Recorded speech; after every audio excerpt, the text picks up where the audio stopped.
रमेश एक 16 साल का लड़का है। पतले शरीर और बड़ी बड़ी सपनों भरी आंखों वाला। वो एक छोटे से गांव में मिट्टी के घर में रहता है, जहां छत पर तिरपाल डला है। उसके पिता सुबह से शाम तक खेतों में मजदूरी करते हैं और मां घर संभालती है।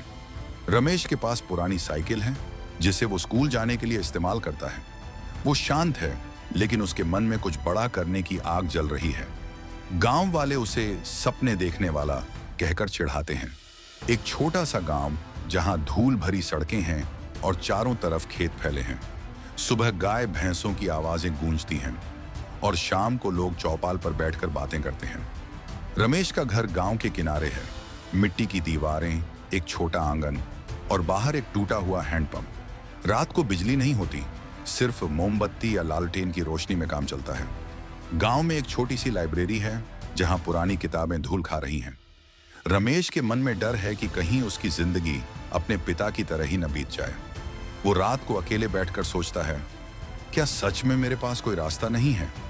लेकिन जब वो अपने टीचर की बात याद करता है, जिंदगी एक खाली किताब है, तो उसके अंदर उम्मीद की एक छोटी सी चिंगारी जल उठती है।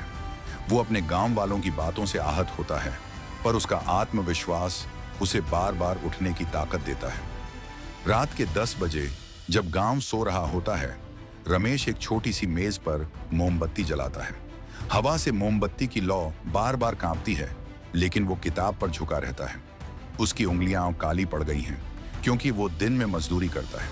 वो इंग्लिश के शब्दों को जोर जोर से पढ़ता है ताकि नींद ना आए। कभी कभी थकान से उसकी आंखें बंद होने लगती हैं, पर वो खुद को याद दिलाता है, बस एक पेज और, ये मेरी जिंदगी बदल देगा। गांव में लोग रमेश को देखकर हंसते हैं। एक बुजुर्ग कहता है, अरे किताबें पढ़कर क्या अफसर बन जाएगा? उसकी मजदूरी के पैसे घर चलाने में कम पड़ते हैं और कई बार उसे भूखे पेट सोना पड़ता है। एक दिन बारिश में उसकी किताबें भीग जाती हैं और वो उदास होकर रोता है।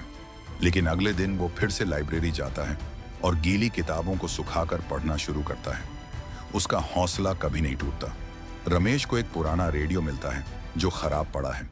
वो उसे खोलता है, तारों को देखता है और किताबों से सीखकर उसे ठीक करने की कोशिश करता है।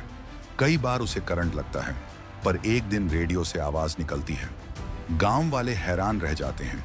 फिर वो पड़ोसियों के छोटे मोटे सामान ठीक करने लगता है। उसकी कमाई शुरू होती है, पहले 10 रुपए, फिर 50, और धीरे धीरे उसका आत्मविश्वास बढ़ता है। सालों की मेहनत के बाद रमेश अपने बचाए हुए पैसों से एक छोटी सी दुकान खोलता है। वो गांव के बाजार में एक टीन की छत वाली दुकान किराए पर लेता है। वहां वो रेडियो, टॉर्च और छोटे इलेक्ट्रॉनिक सामान ठीक करता है। लोग अब उसे रमेश मिस्त्री कहकर बुलाते हैं। उसकी दुकान पर भीड़ लगने लगती है और वो अपने परिवार को बेहतर जिंदगी देने लगता है। जिन गांव वालों ने कभी उसका मजाक उड़ाया था, वो अब उसकी तारीफ करते हैं। एक दिन उसका पुराना टीचर दुकान पर आता है और कहता है, रमेश, तुमने मेरी बात को सच कर दिखाया। रमेश की आंखों में आंसू आ जाते हैं, लेकिन चेहरे पर मुस्कान होती है। उसे लगता है कि उसने न सिर्फ अपनी किस्मत बदली, बल्कि अपने गांव के लिए एक मिसाल कायम की। रमेश की तरह आपके पास भी अपनी कहानी लिखने का मौका है।